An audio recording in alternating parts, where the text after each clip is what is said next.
اعوذ باللہ من الشیطان اللعین الرجیم بسم اللہ الرحمن الرحیم وصلی اللہ علی محمد وآل بیتہ الطیبین الطاہرین المعصومین۔ بارگاہ امیر المومنین صلوات اللہ وسلامہ علیہ سے قرآنی صورتوں کے فضائل کا سلسلہ سورہ البینہ اور سورہ الزلزلہ تک پہنچا ہے۔ پیغمبر اکرم صلی اللہ علیہ وآلہ وسلم نے سورہ البینہ کے فضائل کو بیان کرتے ہوئے ارشاد فرمایا، وَمَنْ قَرَأَهَا كَانَ يَوْمَ الْقِيَامَةِ مَعَ خَيْرِ الْبَرِيَّةِ، جو بندہ سورہ البینہ کی تلاوت کرتا ہوگا وہ خیر البریہ، وہ لوگ کہ جو اللہ کی مخلوق میں سب سے افضل ترین لوگ ہوں گے، ان کے ساتھ یہ بندہ قیامت کے دن ہوگا۔ اور بہت ساری روایات نے خیر البریہ کی جو تفسیر کی ہے، چونکہ یہ لفظ قرآن مجید میں بھی وارد ہوا ہے، تو جو لفظ خیر البریہ ہے اس کی جو مفسرین نے اور علماء نے اور روایات اہل بیت نے جو تشریح کی ہے، اس سے مراد محمد و آل محمد ہے کہ اللہ سبحانہ وتعالی جو بندہ سورہ البینہ کی تلاوت کرنے والا ہوگا اسے محمد و آل محمد کے ساتھ محشور کرے گا۔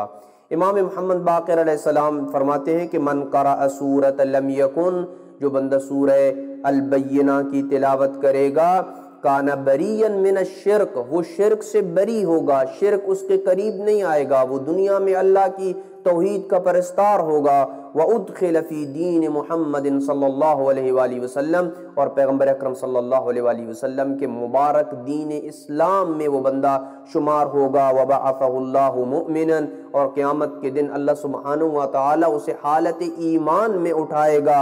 وَحَاسَبَهُ اللَّهُ حِسَابًا يَسِيرًا، اور اس بندے کا اللہ ہلکا اور آسان حساب لے گا۔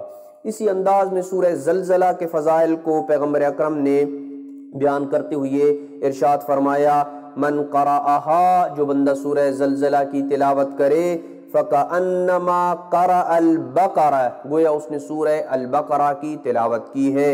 وَأُعْطِيَ مِنَ الْأَجْرِ كَمَنْ قَرَأَ رُبْعَ الْقُرْآنِ، جو بندہ سورہ زلزلہ کی تلاوت کرے گا اسے جو اجر دیا جائے گا وہ اجر یہ ہوگا کہ گویا اس نے 1/4 قرآن کے حصے کی تلاوت کر ڈالی ہے۔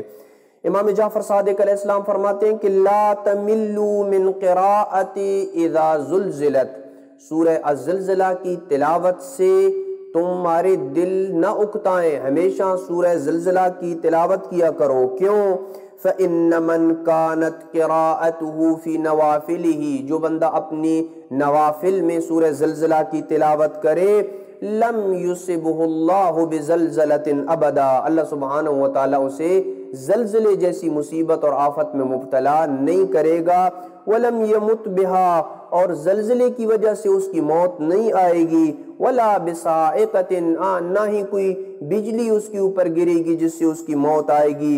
وَلَا بِآفَةٍ مِّنْ آفَاتِ الدُّنْيَا، اور دنیا کی کسی بھی آفت میں اللہ سبحانہ وتعالی اسے مبتلا نہیں کرے گا، کسی بھی آفت کا اسے سامنا نہیں کرنا پڑے گا۔ وَإِذَا مَاتَ أُمِرَ بِهِ إِلَى الْجَنَّةِ، اور جب یہ دنیا سے رخصت ہو جائے گا تو اللہ سبحانہ وتعالی کی طرف سے اسے یہ حکم ہوگا کہ تم جنت کی طرف چلے جاؤ۔ فَيَقُولُ اللَّهُ سبحانہ وتعالی، آواز قدرت آئے گی، عبدی، اے میرے بندے، ابحتک جنتی، آج میں نے اپنی جنت تیرے لیے مباح کر دی ہے۔